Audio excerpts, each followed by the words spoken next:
aliweza kuanza na mimi nikiwa sijui hatua za utumishi unaoitwa uchungaji, na wakati huo hata Bible school nilikuwa bado sijaenda, ila ndani nina wito. Kwa kuwa nilikuwa nina kiongozi ambaye ametembea na Mungu kwa uaminifu zaidi ya miaka 49, nilikuwa sina wasiwasi. Najua atakapokanyaga baba ataniambia kanyagia hapa. Kwa hiyo ninamshukuru Mungu, alinishika, akanisaidia, akanivusha, na hata alipotwaliwa bado mama aliyeshika dhamana ameendelea kutushika kama kanisa. Mpigieni Bwana makofi na mama. Kanisa letu tunashukuru Mungu alitusaidia kununua ili eneo ambalo tunaweza kusema linakaribia heka. Lina marefu ya mita 72, lakini lina mapana ya mita 56. Ila kwa mapenzi ya Mwenyezi Mungu, mimi ni mmoja wa wale watu ambao siamini katika kushindwa ninapotaka kitu changu katika Bwana. Siamini. Kwa hiyo ninaamini na hawa waliotuzunguka baada ya muda watatupisha tu ili niendeleze ninachokitaka. Huwa inanipa kigugumizi sana kuweza kuexpose vision fulani, haswa ninapochungulia kwenye maandiko Yusufu tu alivyoeleza mambo, na ndipo misukosuko ilianza. Huwa inanipaga kidogo hofu. Napenda vitu vionekane, lakini pia kwa ajili ya utukufu wa Mungu na kusanyiko hili tutashare ili mjue mahali ambapo tumetoka na mahali Mungu anatupeleka. Kama ilivyo ada, mtu yoyote katika mwanzo huwa tunaanza katika hali ya udhaifu, na ile ni kanuni ya Mungu anayesema anatutoa kutoka utukufu hata utukufu. Na kanisa la Kristo huwa linaanzia nyumbani mara nyingi. Kwa linapotoka nje hata likaweka turubai, kwetu wenye imani tunasema ni hatua kubwa sana ya ushindi. Mahali hapa ameongea baba yangu Mzee Sanga. Alivyofika aliona ile picha ya suti tuliyokuwa nayo, na ilikuwa ni hatua ya kwanza. Na miaka kama 3 nyuma tuliwahi kuwaalika jamaa zetu na kuwashirikisha mpango na jinsi tunapotaka kwenda, nao wakatushika mkono kwa walivyotushika mkono. Lakini niweze kuongea neno moja kwa ufupi. Biblia inaonyesha, na mimi huwa ninaziona hizo nyakati na hatua hazina tofauti, hatua zangu na kanisa la mahali hapa, la mahali pamoja, na hatua za Daudi. Mungu alivyoanza na Daudi kumuita, hatua ya kwanza alianza kupita katika eneo linaitwa Pango la Adulami, na Mungu alimletea watu katika mazingira yale ya udhaifu, ya shida, na watu ambao walikuwa na dhiki, lakini Mungu alimpa Daudi nafasi ya kuwa kiongozi katikati ya wale watu. Kwa hiyo nimejifunza kitu, kuwa kuna hatua ya mwanzo inayofanana na maisha ya pangoni, lakini haina maana mpaka mwisho watu tuishie kwenye pango. Kwa tulipokuwa kwenye ile nyumba ya mabati, tulikuwa kwenye hatua ya kwanza inayoitwa Pango la Adulami. Pigie Bwana makofi. Kuna mtumishi mmoja huwa ninampenda, mmoja ambaye amekuwa na mababa wa kiroho nilioanza nao. Aliwahi kuzifundisha hizi hatua. Yeye alizibatiza jina la P3. Ile P ya kwanza alibatiza jina inaitwa problem. Ile P ya pili alibatiza jina inaitwa promise, yani ahadi. Ile P ya tatu alibatiza jina inaitwa provision, yani udhihirisho. Na nimejifunza katika nyakati za maono ya kikanisa, hizo stepu hazikimbiki. Kuna stepu ya P ya kwanza, ambayo mimi kibibilia ninaiona kama pango la Adulami, na Mungu ametusaidia sasa, ametuvusha kwa neema yake kutoka hiyo hatua ya pango la Adulami, na sasa ametupeleka kwenye pia pili, ambayo kwetu ni pia ahadi. Sikuwa tumefika, ila kuna mahali bado tunaenda. Na hii kibibilia ni eneo Mungu alimtoa Daudi, sawa na ile Samueli wa kwanza sura ya 22, lakini Mungu akampeleka kwenye Samueli wa pili sura ya 2, eneo linaitwa Hebroni. Eneo linaitwa Hebroni, kutoka katika watu wenye dhiki 400, na Mungu akampelekea kabila moja linaitwa kabila la Yuda, ambao idadi yake sawa na kitabu cha Ufunuo walikuwa ni watu 12,000. Maana yake Mungu huwa anazidisha kwenye hiyo hatua. Na sasa tupo katika hatua ya pili ya Hebroni. Pigie Bwana makofi. Huwa ninapenda kuziangalia hatua zote Mungu anazonipeleka kimaandiko, kwa sababu neno ndio taa, lakini neno ndio kioo kinachoonyesha uelekeo na kujua wapi unatakiwa kufika, ndio lamani. Kwa Mungu ametusaidia kwenye hatua hiyo. Nilikutana, naweza kusema ni sehemu ya kukupushi. Alitufundisha katibu mkuu mara ya mwisho alipokuja hapa juu ya kitu kinachoitwa majaribu, lakini kitu ambacho kile watu hawakipendi ndio hatua ya kukusukuma kwenda katika utukufu mkubwa.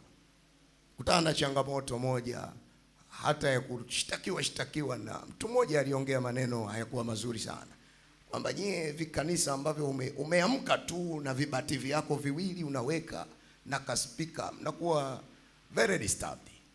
Ile ilinipa hasira ya kimungu ndani, kumwambia hivi, Yesu, umekuwa mdogo kiwango hiki, mimi ninajua na wewe kwamba hii ni hatua ambayo inatengeneza ushuhuda baadaye, ila hawa hawajui.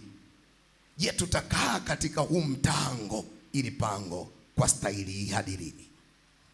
Kwa Mungu wangu akasikia, na mwaka huu mwezi wa 3 juma la mwisho tukaanza majenzi ya hatua hii, kubadili atmosphere iliyokuwepo kama mnavyoiona. Hatujaimalizia bado katika angalau kale kasura kazuri. Huku mbele tutafanya decoration ambayo ina thamani ya milioni 5. Itakaa vizuri, hatutatumia tena hii kitu, mimi ninaita kale nimetembea. Vimetuvusha sana, lakini hatutaendelea navyo. Kwa hiyo tuna mchoro kamili na designing yake na hizo gharama, na Mungu atatusaidia, aliyetusaidia hapa kutengeneza. Bwana asifiwe sana. Sasa kuna hatua ambazo Mungu ametusaidia.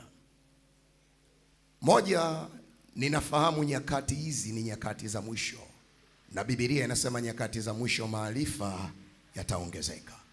Kwa kama kanisa linaloenda na wakati, tukaamua tuwekeze sana katika idara ya tehama, idara ya teknolojia. Kwa tuna vijana ambao ni professional tuliowaajiri mahali hapa, na Mungu ametusaidia kununua baadhi ya vifaa ambavyo plani yetu tulikuwa tunahitaji tuwe na vifaa vya tehama vya thamani ya milioni 30, lakini hata sasa ametusaidia, tuna kamera za kisasa 2, kila moja ina thamani ya milioni 6 kwa ajili ya kupeleka injili mbele. Kwa tuna ibada ambazo mahali hapa huwa tuna luka live, tuna live stream. Kwa tunahudumia watu wengi hata wasio azizi, ili Mungu ametupa kuwahudumia pia. Bwana asifiwe. Kwa kwenye hilo jambo Bwana ametusaidia, lakini nini ninachotamani nikiwakilishe kwenu, ili na wewe utushike mkono utakapotushika na kutuombea. Tuna lamani hili kanisa, jengo liko pembeni, lakini mkifika mtaona nguzo. Hii ni proposed Mount Horeb Church building for new generation gospel church to be built on plot number block at Mbezi area in Dar es Salaam. Na ninamshukuru Mungu, wakati tunahangaika kipindi kile kutafuta kiwanja, kuna mtumishi wa Mungu kaka yangu ambaye ni mmoja wa watoto wa kiroho wa askofu wetu Mama Muina, naomba asimame na aje mbele. Karibu Engineer Architecture Sabe, pigieni Bwana makofi. Huyu ni mmoja kama wakina Horiabu ambao Mungu alimpa Musa kuwatumia katika kutengeneza yale maono ya ile hema. Yeye ndiye ambaye ametuandalia proposal ya hiki kitu ambacho kinaendelea na tunacho. Nafikiri kwa sehemu tu chache tampata tusaidia kutuwakilishia kitaalamu.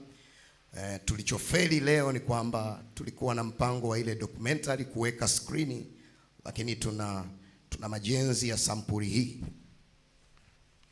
Tuna jengo ambalo sasa tutakapotoka kwenye hii hatua ya ahadi, tutakuwa na jengo la ghorofa ambalo litakuwa lina base floor. Kwa hapa ni ngazi ya kuelekea tunakotaka kwenda. Bwana asifiwe sana. Ni ngazi, taishika, sogeze mbele, taifunua na upande wa pili ili waweze kuona.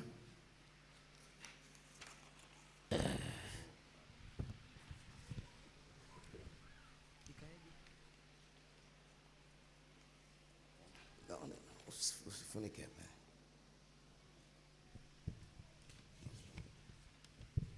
Jengo letu litakuwa kwenye sampuli ya namna hii. Sampuli ya namna hii. Kwa hiyo huu ni mchoro ambao ni kopi aliyotuandalia engineer. Bwana Yesu asifiwe.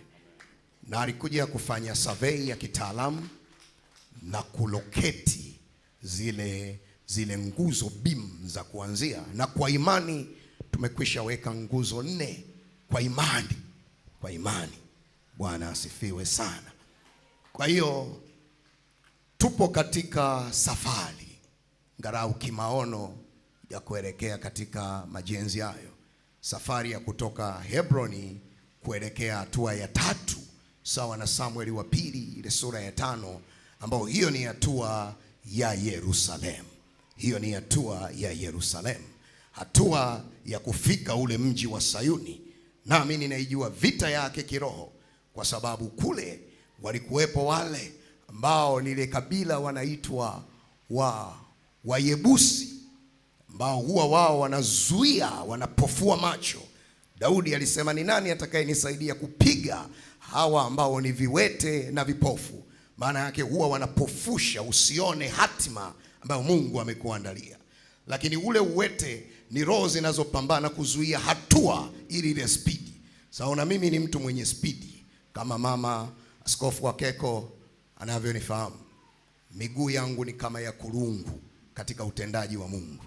Na nilimwambia Mungu katika kipindi nikiwa nina nguvu, natamani hata ninapokuja kulala nikiwa mzee na baba zangu wakina Ibrahim, niwe nimeacha alama kwa vizazi na vizazi. Kwa maana ya kuja kuwa na vyuo, kuja kuwa na shule na vitu kadhaa. Eneo hili kwetu bado ni dogo. Naamini tutajenga, lakini bado nina mahali pengine ambapo nimepakusudia pakubwa, na ni hapa mjini, kwa sababu anasema tutabanana hapa. Bwana asifiwe. Ninaamini sana katika muda wa Mungu na si nje ya muda wa Mungu. Ninasema hivi kwa sababu kwa umri wangu ni rahisi kuingia tamaa na kuweza kuleta ukengeufu na sarakasi, lakini nimejifunza kuwa na subira ya wakati. Lakini ninaamini sana hatua zangu katika Roho Mtakatifu kuniongoza. Lakini ninaamini sana katika neno lililofunuliwa kwa wakati huo kulijua. Na hicho ndicho huwa ninaomba sana, kufunuliwa wakati huu nini yapasayo kuyafanya. Kwa tuna maono sasa. Hii ni ngazi tumepata angalau sasa pa kutulia. Hatutakuwa na ile pressure sana. Kati ninamshirikisha baba akasema, najua hiyo project ni kubwa. Angalau umepata sasa kuweka sehemu, kwa sababu ni maono, ni long term plan yatakayokuwa ni endelevu. Lakini sasa hatuwezi kusubiri kuingia kule, huku tuko kwenye mtaa unaitwa Mabatini. Kwa Mungu ameamua kutuhamisha kutoka mtaa wa Mabatini na kutusogeza kidogo mahali pa utukufu wake. Bwana Yesu asifiwe. Kwa hiyo nimkaribishe sasa injinia wangu aweze kuwakilisha kitaalamu ile vision kubwa tuliyokuwa nayo ya kuelekea huko tunakoenda. Karibu injinia.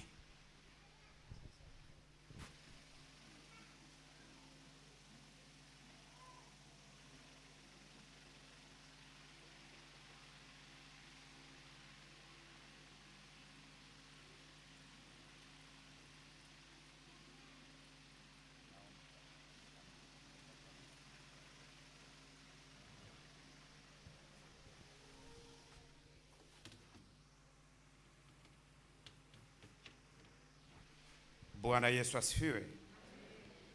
Haleluya. Haleluya. Nilikuja, sikumbuki ni mwaka gani. Nani anayekumbuka?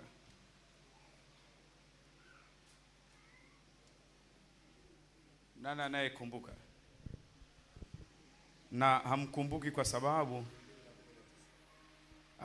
kwa sababu wengi hawapendi kuniona hapa, wanajua mtu wa majengo amekuja. Michango sasa inaenda kutamkwa. Kwa hiyo ndio maana mnajidai mmenisahau. Haleluya. Lakini najua mjanisahau, mnanikumbuka vizuri sana. Amezungumza kitu kimoja, nilikuwa nimekaa pale, mtumishi wa Mungu Mchungaji Sanga akasema, mtu mmoja akamwambia, ninyi ni wasumbufu, mkishapata tu kaspika mnaanza kutupigia kelele. Nikatafakari kwa kina, kwa wepesi, nikakumbuka mbona kama hii inafanana na ile ukisoma kwenye Matendo ya Mitume kuanzia ile mstari wa 7 nenda mpaka wa 8 pale ambapo sasa Sauli akaanza kulitesa kanisa. Ukikutana na watu huko wanapiga, ukikutana na watu wakaanza kukimbia. Kina Filipo wakakimbilia Samaria, watumishi wa Mungu wakaanza kutawanyika. Kwenye jicho la wepesi la nje, watu wakafikiri walikuwa wanamkimbia Sauli.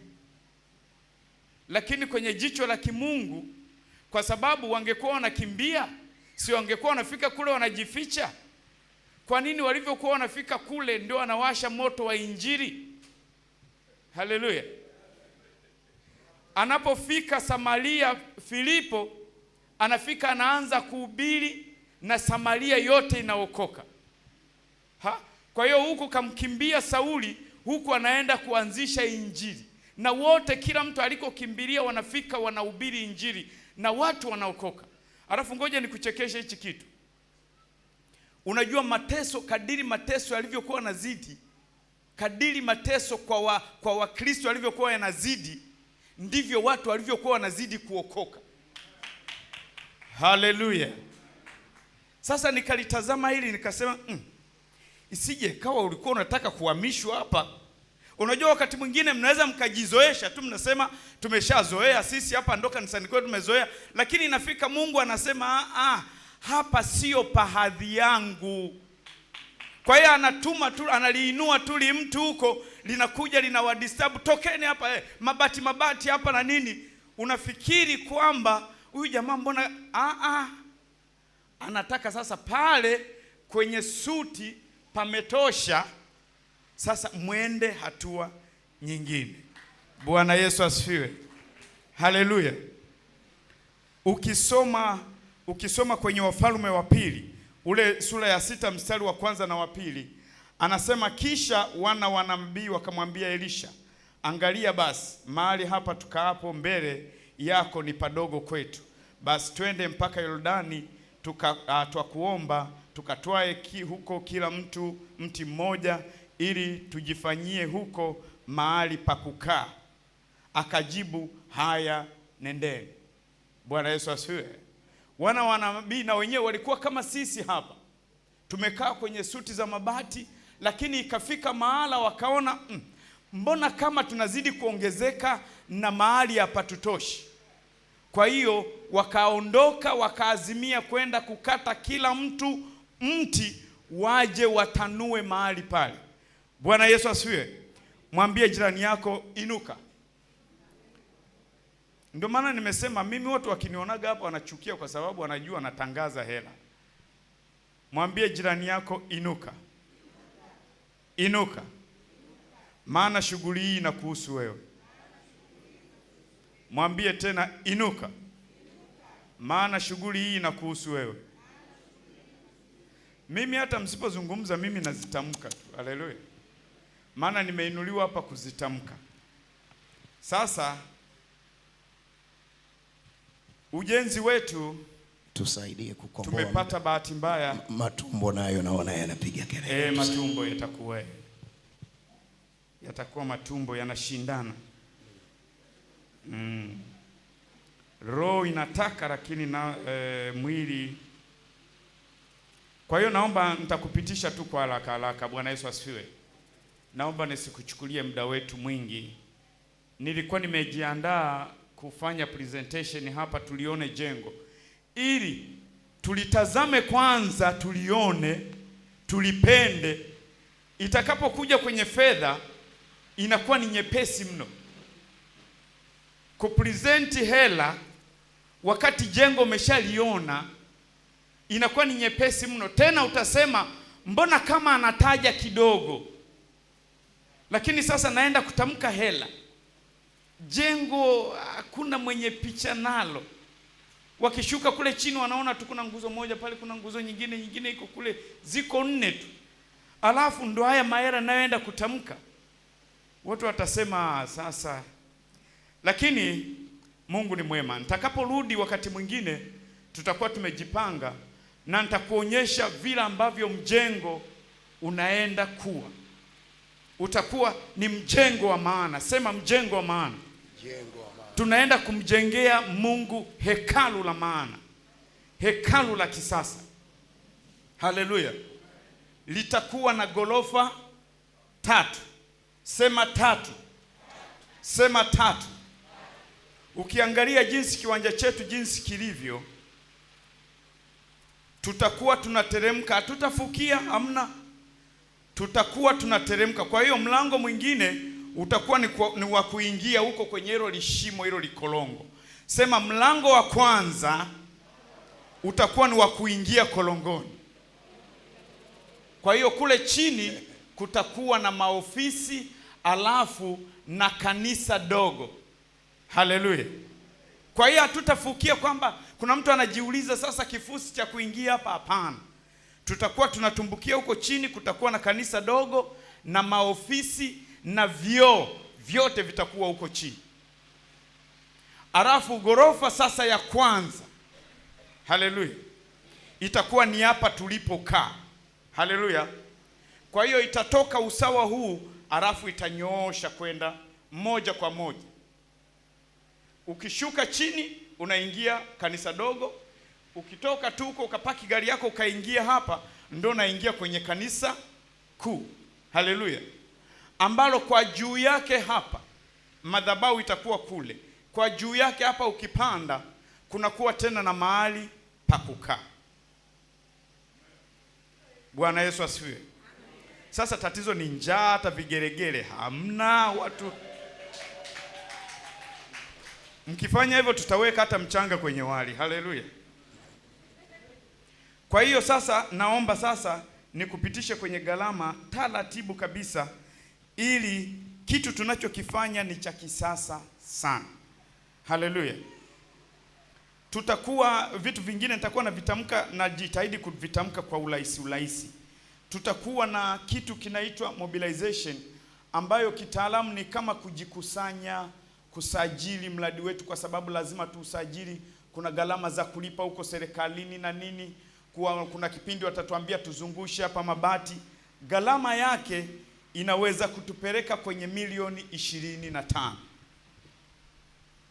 Tutaenda kitu cha pili.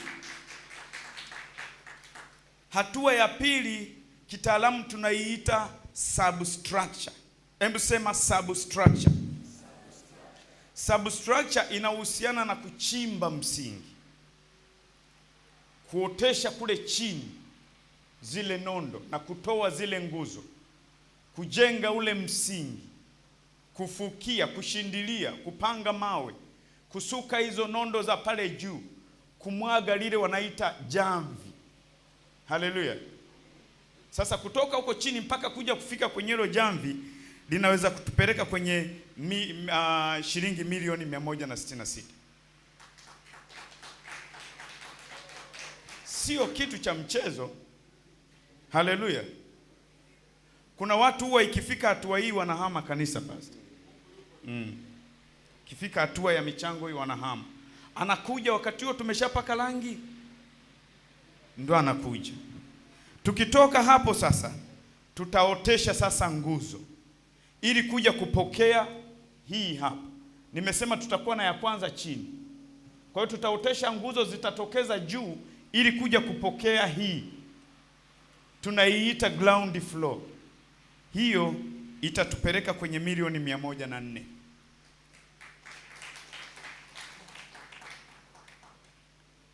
Tukishaijenga hiyo, na maanisha manguzo yale, tunasuka bimu, tunamwaga lizege. Alafu baadaye tutajenga sasa zile kuta. Amen. Zile kuta zinaweza kutugharimu shilingi milioni 7. Baada ya hapo tutainuka sasa kutokea hapa. Amen. Kuinuka juu sasa, kuitafuta wala ambao watakuwa wataki kukaa hapa, watakuwa wanakaa pale juu. Kwa hiyo tutaitafuta hiyo ya juu. Hiyo itatupeleka kwenye milioni 193.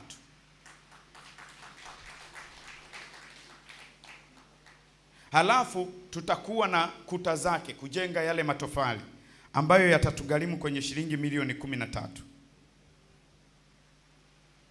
Kwa hiyo tukishaimimina ile, tutaiinua sasa. Kwa sababu hatumimini tukaiacha, tutaiinua tena, ambayo hiyo sasa kwa gorofa hiyo ndio itakuwa gorofa ya 3. Kwa floor hiyo ndio itakuwa floor ya 2. Hiyo itatugharimu shilingi milioni 90. Kwa sababu itakuwa ni ndogo tu, itakuwa imezunguka pembezoni. Haleluya. Baada ya hapo tutaingia kwenye uwezekaji. Kuwezeka kutatugharimu karibu shilingi milioni 213. Baada ya hapo tutaanza sasa kuweka milango ambayo itatugharimu karibu shilingi milioni 27. Ni milango ya viwango. Alafu tutaweka madirisha yatatugharimu karibu milioni 111. Alafu tutaenda kupiga sasa lipu, kufanya finishing ya floor, kama ni kuweka vigae, kama tunaweka nini, kuweka ceiling juu, itatugharimu shilingi milioni 122. Alafu tutapaka rangi, zinaweza kutupeleka kwenye shilingi milioni 32. Alafu tutakuwa na masuala ya bomba na umeme ambavyo vinaweza vikatupeleka kwenye bomba inaweza ikatupeleka kwenye milioni 10, na umeme nao unaweza ukatupeleka kwenye milioni 10 kwa uchache sana. Baada ya hapo ukizijumulisha hizi zote, mradi wetu mpaka kuukamilisha, kwa maana hizi ninazozitaja ni kwa maana ya kujenga sisi katika hali yetu. Tumechanga mifuko 10, tunafyatua matofali, tunajenga.